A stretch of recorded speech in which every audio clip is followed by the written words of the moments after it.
Book VI of the Iliad by Homer, translated by Alexander Pope. This recording is in the public domain. Argument. The episodes of Glaucus and Diomed, and of Hector and Andromache. The gods having left the field, the Grecians prevail. Helenus, the chief augur of Troy, commands Hector to return to the city, in order to appoint a solemn procession of the queen and the Trojan matrons, to the temple of Minerva, to entreat her to remove Diomed from the fight. The battle relaxing during the absence of Hector, Glaucus and Diomed have an interview between the two armies, where, coming to the knowledge of the friendship and hospitality passed between their ancestors, they make exchange of their arms.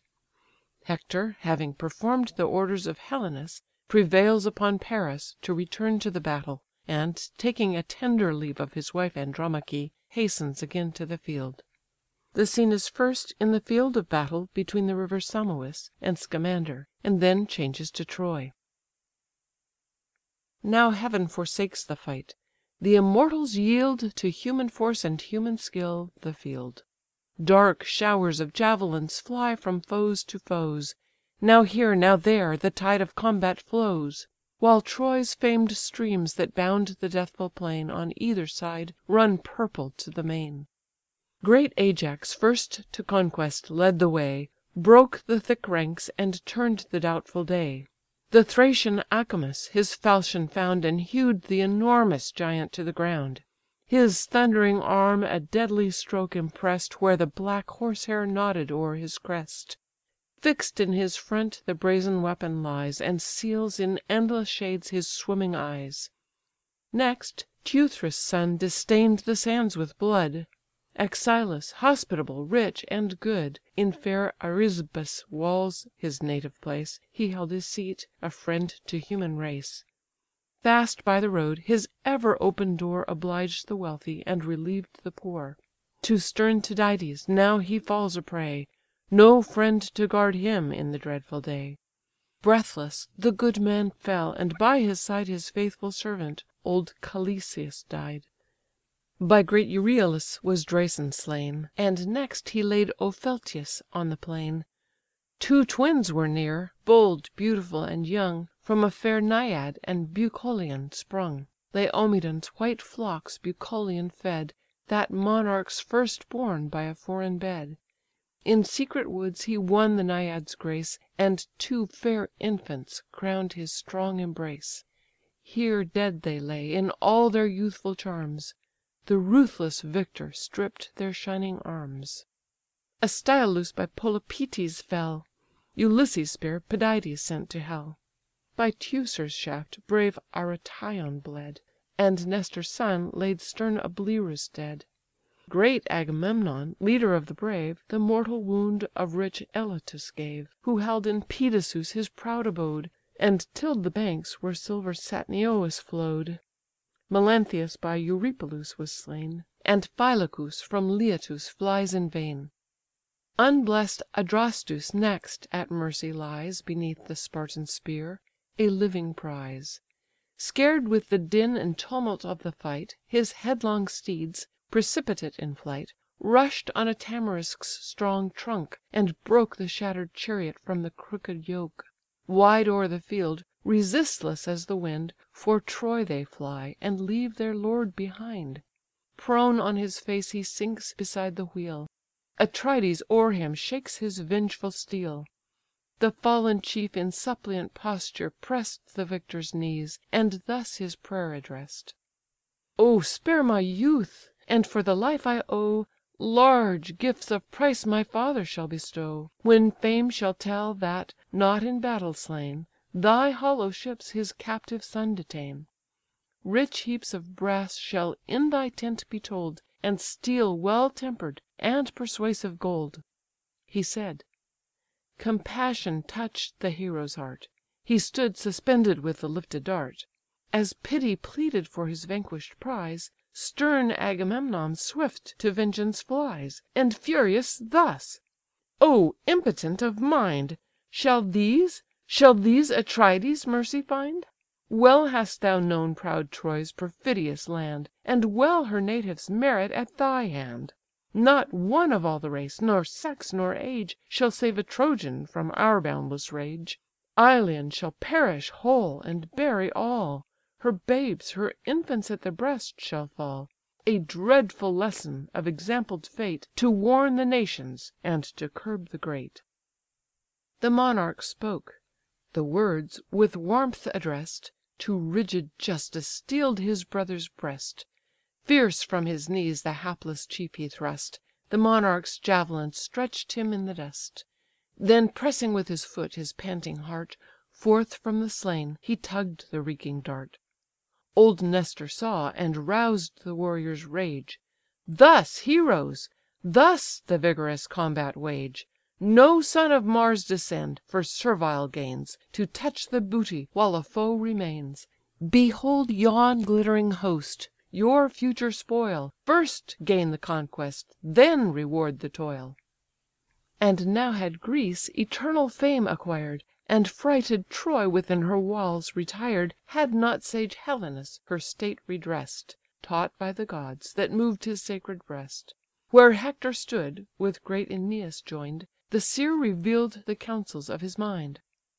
"Ye generous chiefs, on whom the immortals lay The cares and glories of this doubtful day; On whom your aids, your country's hopes depend, Wise to consult, and active to defend; Here, at our gates, your brave efforts unite; Turn back the routed, and forbid the flight, Ere yet their wives' soft arms the cowards gain, The sport and insult of the hostile train. When your commands have hearten'd every band, Ourselves, here fix'd, will make the dangerous stand.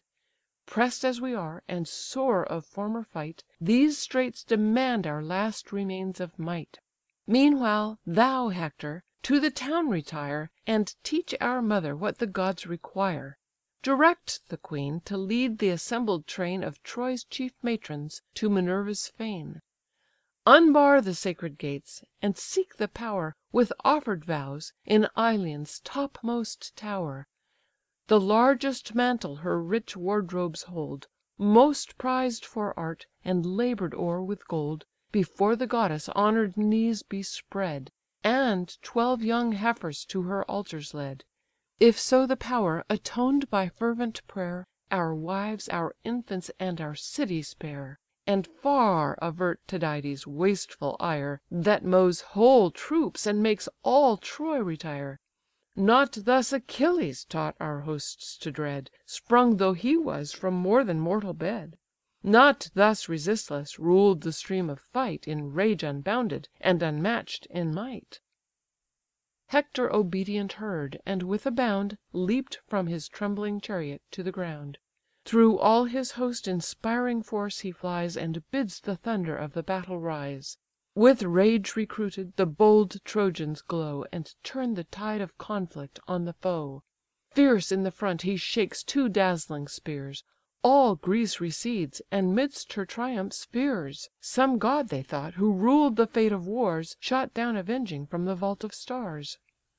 Then thus aloud: "Ye dauntless Dardans, hear! And you whom distant nations send to war, Be mindful of the strength your fathers bore. Be still yourselves, and Hector asks no more. 1 hour demands me in the Trojan wall, To bid our altars flame, and victims fall. Nor shall, I trust, the matrons' holy train, And reverend elders, seek the gods in vain." This said, with ample strides the hero pass'd, The shield's large orb behind his shoulder cast, His neck o'ershading, to his ankle hung, And as he march'd, the brazen buckler rung. Now paused the battle (godlike Hector gone), Where daring Glaucus and great Tydeus' son Between both armies met. The chiefs from far Observed each other, and had mark'd for war. Near as they drew, Tydides thus began: "What art thou, boldest of the race of man? Our eyes till now that aspect ne'er beheld, Where fame is reaped amid the embattled field.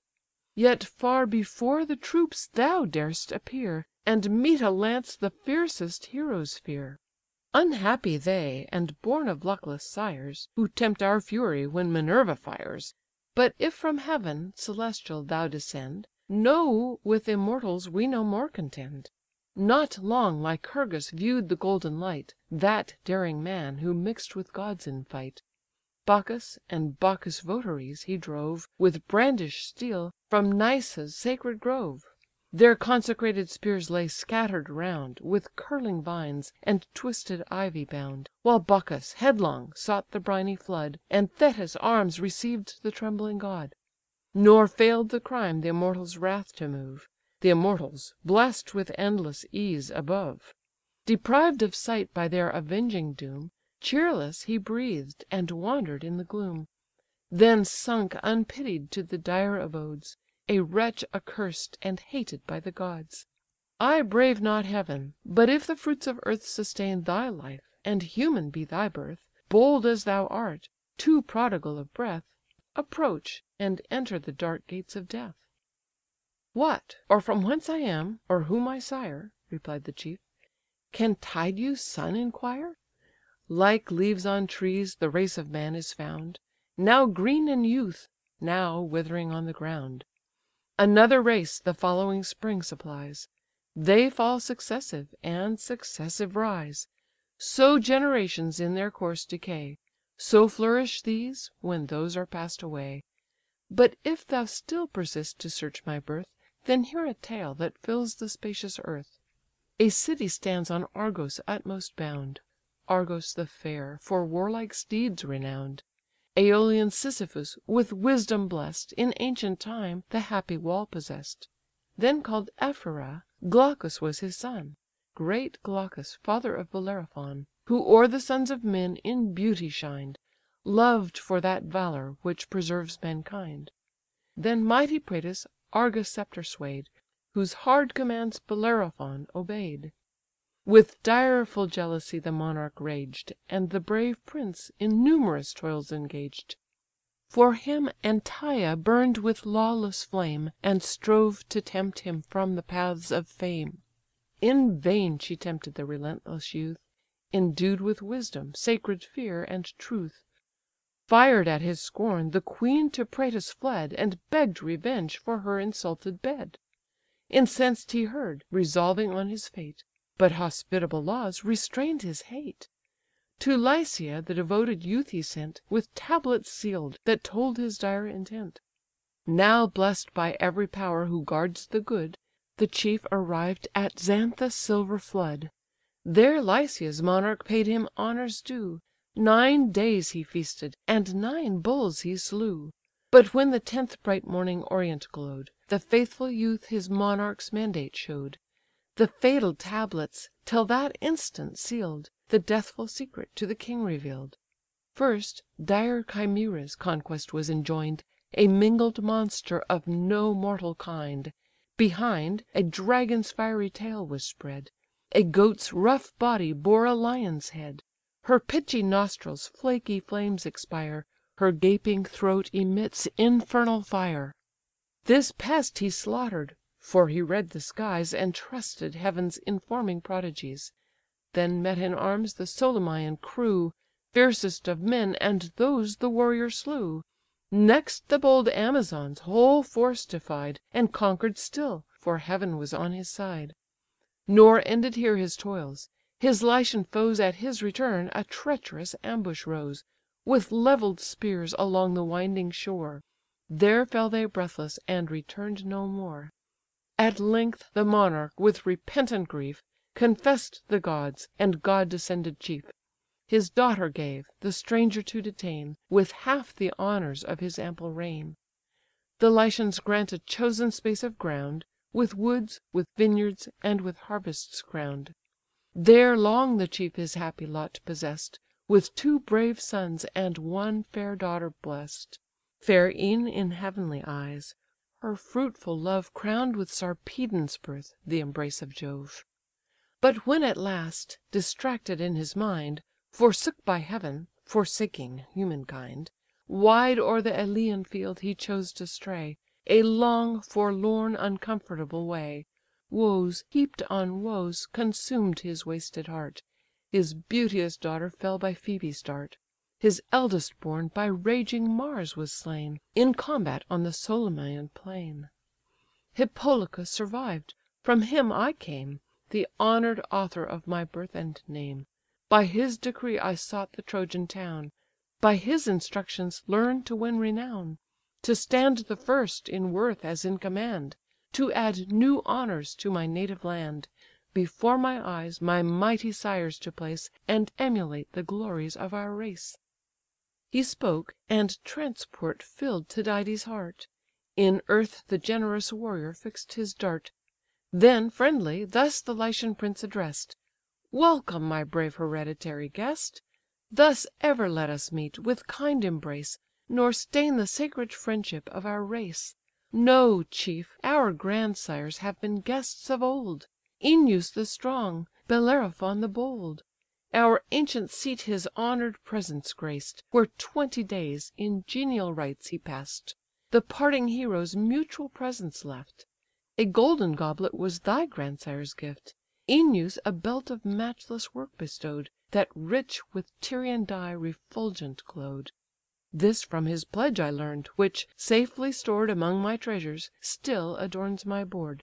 For Tydeus left me young, when Thebe's wall Beheld the sons of Greece untimely fall. Mindful of this, in friendship let us join; If heaven our steps to foreign lands incline, My guest in Argos thou, and I in Lycia thine. Enough of Trojans to this lance shall yield In the full harvest of yon ample field; Enough of Greeks shall dye thy spear with gore; But thou and Diomed be foes no more. Now change we arms, and prove to either host We guard the friendship of the line we boast." Thus having said, the gallant chiefs alight, Their hands they join, their mutual faith they plight. Brave Glaucus then each narrow thought resigned; Jove warm'd his bosom, and enlarged his mind. For Diomed's brass arms, of mean device, For which 9 oxen paid, a vulgar price, He gave his own, of gold divinely wrought, 100 beeves the shining purchase bought. Meantime the guardian of the Trojan state, Great Hector, enter'd at the Scæan gate. Beneath the beech tree's consecrated shades, The Trojan matrons, and the Trojan maids, Around him flock'd; all press'd with pious care For husbands, brothers, sons engaged in war. He bids the train in long procession go, And seek the gods, to avert the impending woe. And now to Priam's stately courts he came, Raised on arched columns of stupendous frame. O'er these a range of marble structure runs, The rich pavilions of his 50 sons, In 50 chambers lodged, and rooms of state; Opposed to those, were Priam's daughters sate. 12 domes for them and their loved spouses shone Of equal beauty, and of polish'd stone. Hither great Hector pass'd, nor pass'd unseen Of royal Hecuba, his mother queen; With her Laodice, whose beauteous face Surpass'd the nymphs of Troy's illustrious race. Long in a strict embrace she held her son, And press'd his hand, and tender thus begun: "O Hector! Say what great occasion calls My son from fight, when Greece surrounds our walls? Comest thou to supplicate the almighty power With lifted hands from Ilion's lofty tower? Stay till I bring the cup with Bacchus crown'd, In Jove's high name to sprinkle on the ground, And pay due vows to all the gods around. Then with a plenteous draught refresh thy soul, And draw new spirits from the generous bowl. Spent as thou art with long laborious fight, The brave defender of thy country's right."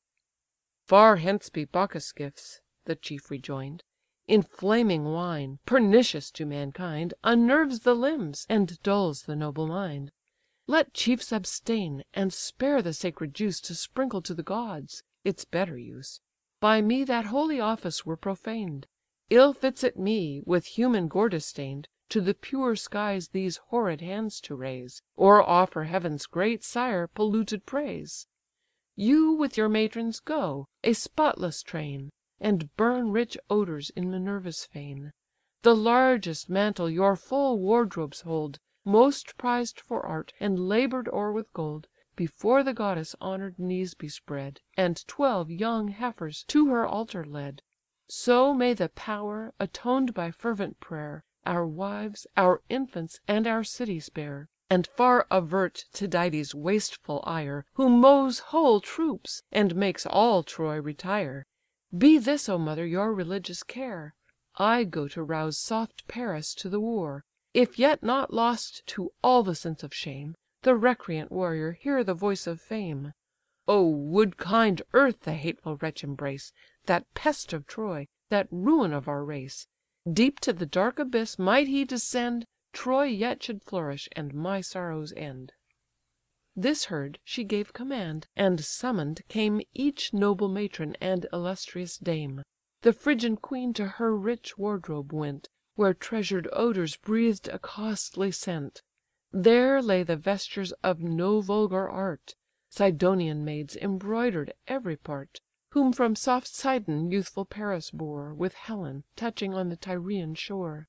Here, as the queen revolved with careful eyes The various textures and the various dyes, She chose a veil that shone superior far, And glow'd refulgent as the morning star. Herself with this the long procession leads, The train majestically slow proceeds. Soon as to Ilion's topmost tower they come, And awful reach the high Palladian dome, Antenor's consort fair Theano waits, As Pallas' priestess, and unbars the gates. With hands uplifted and imploring eyes, They fill the dome with supplicating cries. The priestess then the shining veil displays, Placed on Minerva's knees, and thus she prays: "O awful goddess, ever dreadful maid! Troy's strong defence, unconquer'd Pallas, aid! Break thou Tydides' spear, and let him fall Prone on the dust before the Trojan wall. So 12 young heifers, guiltless of the yoke, Shall fill thy temple with a grateful smoke. But thou, atoned by penitence and prayer, Ourselves, our infants, and our city spare." So pray'd the priestess in her holy fane, So vow'd the matrons, but they vow'd in vain. While these appear before the power with prayers, Hector to Paris' lofty dome repairs. Himself the mansion raised, from every part Assembling architects of matchless art. Near Priam's court and Hector's palace stands The pompous structure, and the town commands. A spear the hero bore of wondrous strength, Of full 10 cubits was the lance's length. The steely point with golden ringlets join'd, Before him brandish'd, at each motion shined. Thus entering, in the glittering rooms he found His brother chief, whose useless arms lay round, His eyes delighting with their splendid show, Brightening the shield, and polishing the bow. Beside him Helen with her virgins stands, Guides their rich labours, and instructs their hands. Him thus inactive, with an ardent look, The prince beheld, and high resenting spoke: "Thy hate to Troy, is this the time to show? O wretch ill fated, and thy country's foe! Paris and Greece against us both conspire, Thy close resentment, and their vengeful ire. For thee great Ilion's guardian heroes fall, Till heaps of dead alone defend her wall. For thee the soldier bleeds, the matron mourns, And wasteful war in all its fury burns. Ungrateful man! deserves not this thy care, Our troops to hearten, and our toils to share? Rise! or behold the conquering flames ascend, And all the Phrygian glories at an end." "Brother, 'tis just," replied the beauteous youth; "Thy free remonstrance proves thy worth and truth. Yet charge my absence less, O generous chief, On hate to Troy, than conscious shame and grief. Here, hid from human eyes, thy brother sate, And mourn'd, in secret, his and Ilion's fate. 'Tis now enough; now glory spreads her charms, And beauteous Helen calls her chief to arms. Conquest to day my happier sword may bless, 'Tis man's to fight, but heaven's to give success. But, while I arm, contain thy ardent mind, Or go, and Paris shall not lag behind." He said, nor answer'd Priam's warlike son, When Helen thus with lowly grace begun: "O generous brother! if the guilty dame That caused these woes deserve a sister's name, Would heaven, ere all these dreadful deeds were done, The day that show'd me to the golden sun Had seen my death! Why did not whirlwinds bear the fatal infant to the fowls of air? Why sunk I not beneath the whelming tide, And midst the roarings of the waters died? Heaven fill'd up all my ills, and I accursed bore all, and Paris, of those ills the worst. Helen at least a braver spouse might claim, Warm'd with some virtue, some regard of fame. Now tired with toils, thy fainting limbs recline, With toils sustained for Paris' sake, and mine. The gods have link'd our miserable doom, Our present woe, and infamy to come. Wide shall it spread, and last through ages long, Example sad, and theme of future song." The chief replied: "This time forbids to rest. The Trojan bands, by hostile fury press'd, Demand their Hector, and his arm require. The combat urges, and my soul's on fire. Urge thou thy knight to march where glory calls, And timely join me, ere I leave the walls. Ere yet I mingle in the direful fray, My wife, my infant, claim a moment's stay. This day (perhaps the last that sees me here) Demands a parting word, a tender tear. This day some god who hates our Trojan land May vanquish Hector by a Grecian hand." He said, and pass'd with sad presaging heart To seek his spouse, his soul's far dearer part. At home he sought her, but he sought in vain. She, with one maid of all her menial train, Had hence retired; and with her second joy, The young Astyanax, the hope of Troy, Pensive she stood on Ilion's towery height, Beheld the war, and sicken'd at the sight. There her sad eyes in vain her lord explore, Or weep the wounds her bleeding country bore. But he who found not whom his soul desired, Whose virtue charm'd him as her beauty fired, Stood in the gates, and ask'd what way she bent her parting step; If to the fane she went, where late the mourning matrons made resort, Or sought her sisters in the Trojan court. "Not to the court (replied the attendant train), Nor mix'd with matrons to Minerva's fane. To Ilion's steepy tower she bent her way, To mark the fortunes of the doubtful day. Troy fled, she heard, before the Grecian sword; She heard, and trembled for her absent lord. Distracted with surprise, she seem'd to fly, Fear on her cheek, and sorrow in her eye. The nurse attended with her infant boy, The young Astyanax, the hope of Troy. Hector this heard, return'd without delay; Swift through the town he trod his former way, Through streets of palaces and walks of state, And met the mourner at the Scæan gate. With haste to meet him sprung the joyful fair, His blameless wife, Iteon's wealthy heir. Sicilian Thebe great Iteon sway'd, And Hippoplacus wide extended shade. The nurse stood near, in whose embraces press'd His only hope hung smiling at her breast, Whom each soft charm and early grace adorn, Fair as the new born star that gilds the morn. To this loved infant Hector gave the name Scamandrius, from Scamander's honour'd stream. Astyanax the Trojans called the boy, From his great father, the defence of Troy. Silent the warrior smiled, and pleased resign'd To tender passions all his mighty mind. His beauteous princess cast a mournful look, Hung on his hand, and then dejected spoke. Her bosom labour'd with a boding sigh, And the big tear stood trembling in her eye. "Too daring prince! Ah, whither dost thou run?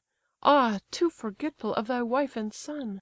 And think'st thou not how wretched we shall be, A widow I, a helpless orphan he? For sure such courage length of life denies, And thou must fall, thy virtues sacrifice. Greece in her single heroes strove in vain, Now hosts oppose thee, and thou must be slain. Oh grant me, gods, ere Hector meets his doom, All I can ask of heaven, an early tomb. So shall my days in one sad tenor run, And end with sorrows as they first begun. No parent now remains my griefs to share, No father's aid, no mother's tender care. The fierce Achilles wrapp'd our walls in fire, Laid Thebe waste, and slew my warlike sire. His fate compassion in the victor bred; Stern as he was, he yet revered the dead. His radiant arms preserved from hostile spoil, And laid him decent on the funeral pile. Then raised a mountain where his bones were burn'd; The mountain nymphs the rural tomb adorn'd. Jove's sylvan daughters bade their elms bestow a barren shade, and in his honour grow. By the same arm my 7 brave brothers fell, in one sad day beheld the gates of hell; While the fat herds and snowy flocks they fed, amid their fields the hapless heroes bled. My mother lived to wear the victor's bands, the queen of Hippoplacia's sylvan lands. Redeem'd too late, she scarce beheld again her pleasing empire and her native plain, when oppressed by life-consuming woe, she fell a victim to Diana's bow. Yet while my Hector still survives, I see my father, mother, brethren, all in thee. Alas! my parents, brothers, kindred, all once more will perish, if my Hector fall. Thy wife, thy infant, in thy danger share. Oh, prove a husband's and a father's care!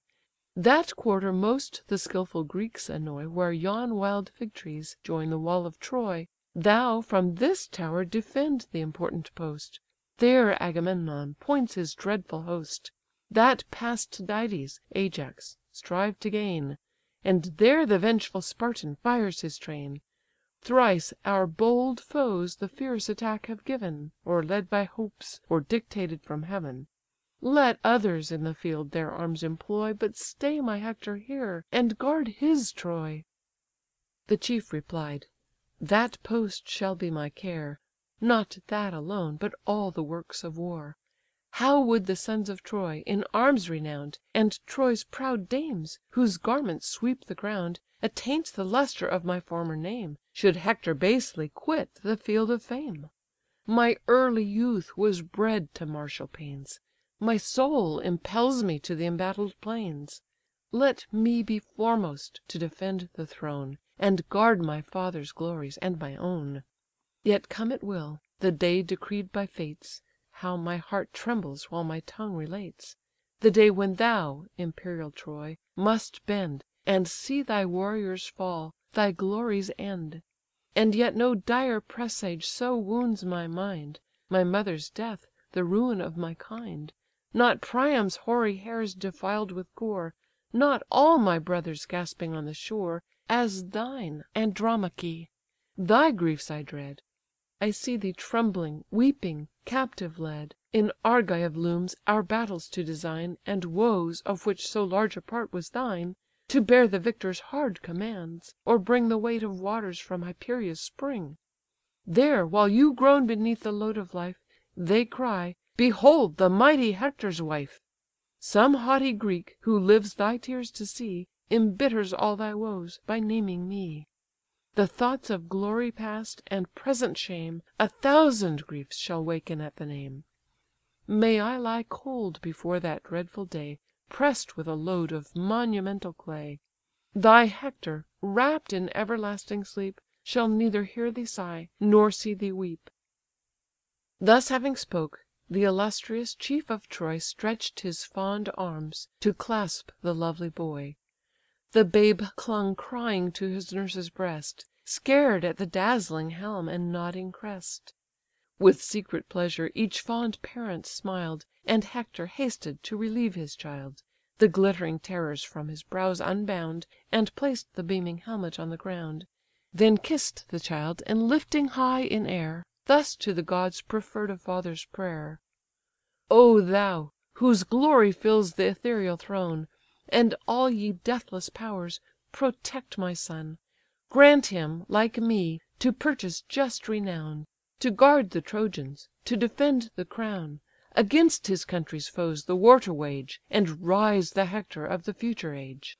So when triumphant from successful toils Of heroes slain he bears the reeking spoils, Whole hosts may hail him with deserved acclaim, And say, 'This chief transcends his father's fame;' While pleased amidst the general shouts of Troy, His mother's conscious heart o'erflows with joy." He spoke, and fondly gazing on her charms, Restored the pleasing burden to her arms. Soft on her fragrant breast the babe she laid, Hush'd to repose, and with a smile survey'd. The troubled pleasure soon chastised by fear, She mingled with a smile a tender tear. The soften'd chief with kind compassion view'd, And dried the falling drops, and thus pursued. Andromache, my soul's far better part, Why with untimely sorrows heaves thy heart? No hostile hand can antedate my doom, Till fate condemns me to the silent tomb. Fix'd is the term to all the race of earth, And such the hard condition of our birth. No force can then resist, no flight can save, All sink alike, the fearful and the brave.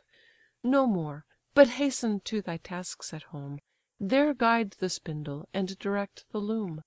Me glory summons to the martial scene, The field of combat is the sphere for men; Where heroes war, the foremost place I claim, The first in danger, as the first in fame."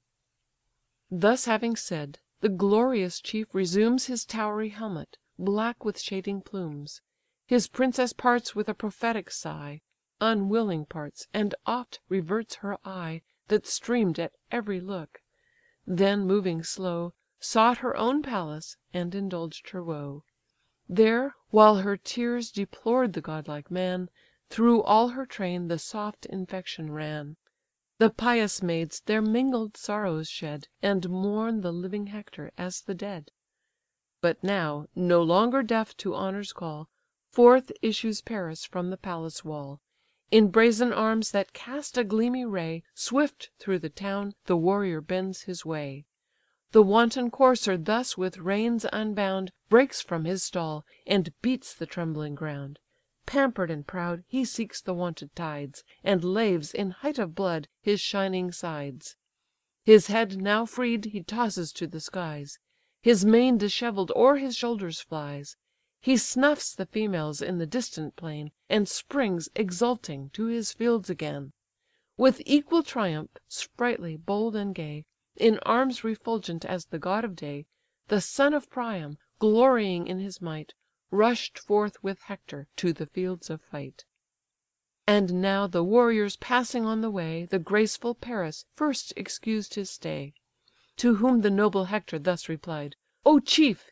in blood, and now in arms allied, Thy power in war with justice none contest; Known is thy courage, and thy strength confess'd. What pity sloth should seize a soul so brave, Or god like Paris live a woman's slave? My heart weeps blood at what the Trojans say, And hopes thy deeds shall wipe the stain away. Haste then, in all their glorious labours share, For much they suffer, for thy sake, in war. These ills shall cease, whene'er by Jove's decree We crown the bowl to heaven and liberty; While the proud foe his frustrate triumphs mourns, And Greece, indignant, through her seas returns." Book VI.